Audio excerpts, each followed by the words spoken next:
Rwanda. The very name is enough to conjure up visions of unspeakable horror. The bloodletting which occurred when the extremist Hutu government unleashed genocide killed hundreds of thousands of Tutsis and moderate Hutus. The world looked on, wrung its hands, and didn't intervene. But since then, what? Well, for one thing, all of us have spent very large amounts of money there through international aid. It's become a poster child for efforts to turn damaged countries into something which has a chance of working. But as Tim Hewell reports, those efforts come at a price.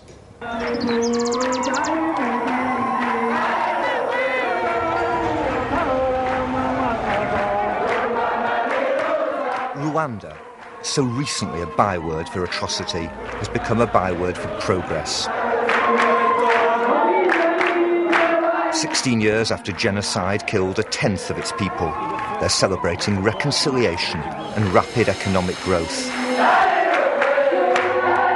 Much of the world is wide-eyed with admiration. We see programmes here that we don't see anywhere else in Africa, so it's in some ways a flagship for British development. But is there a downside to Rwanda's success that Britain, its greatest supporter, chooses to ignore? We have a situation where British money is serving to prop up a government that is routinely violating the rights of its citizens. I think there is this sort of myth or created idea that, yes, Rwanda is doing well, but you can't express yourself. It's wrong. It's totally wrong.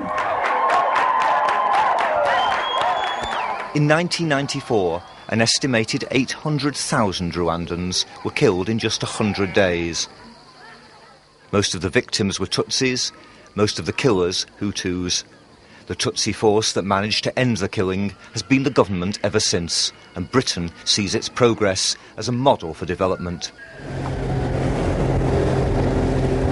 To see what makes it such a rewarding place to help, travel out into Lake Kivu.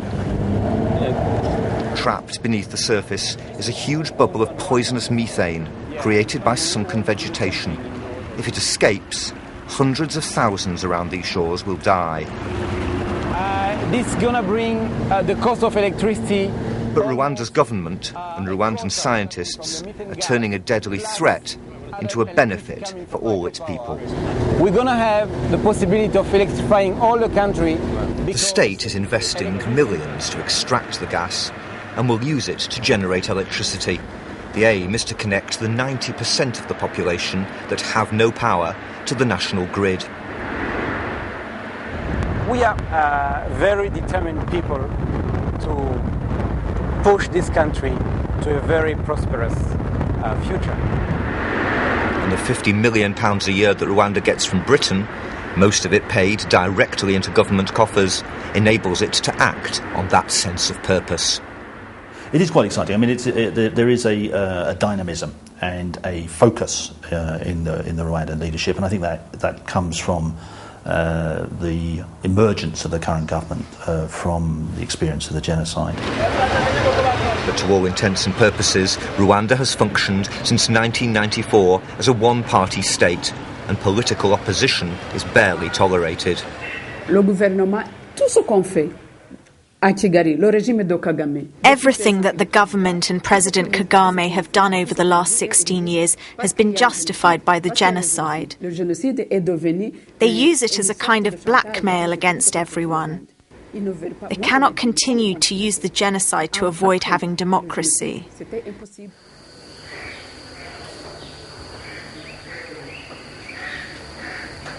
Everything in Rwanda comes back to the events of 1994. In this church, thousands of Tutsis sought sanctuary from the rampaging Hutu militias outside. When they broke in, everyone was slaughtered. Their clothes have been left to gather dust as a reminder to the world, a world that refused to intervene. In a crypt beneath the church, an even greater horror. The remains of 3,000 people are entombed. Conscience first led Britain here, but what's kept it helping is the visionary response of Rwanda's present government to the enormity of the crime. Our government realized early on that we have to do things differently, that it cannot be business as usual, because this country was in a very particular predicament, that the classic ways of government and leadership would never have worked. So in the leadership style of this country, we try to be unorthodox. Rwanda's one of the cleanest, neatest, most efficient and least corrupt countries in Africa. That's partly because there are rules that govern so much of public and private life. But Rwanda's achieved remarkable growth rates and even found time to change the official language from French to English. One American businessman was so bowled over that he's become the president's advisor. It's the light on this continent for how you progress. In a word, that's the achievement. It's become the model.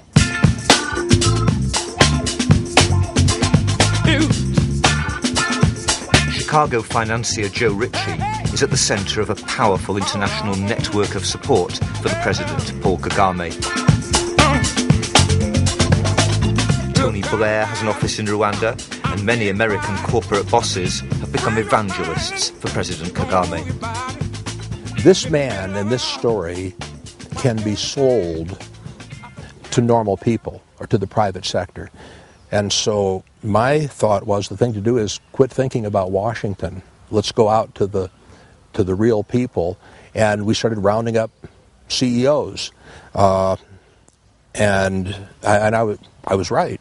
When they met him to a man, they wanted to be on the team.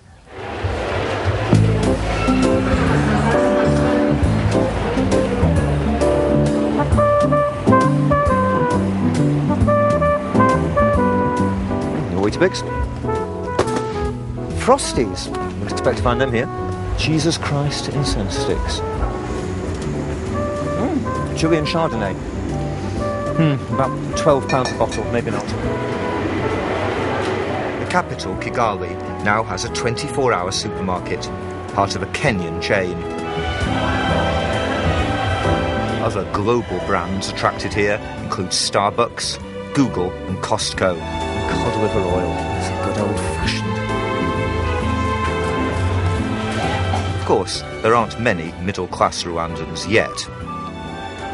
Inequality is actually increasing, but Britain says that the £380 million that it's donated over the past decade has helped reduce the proportion of poor Rwandans from 70% to just 57%.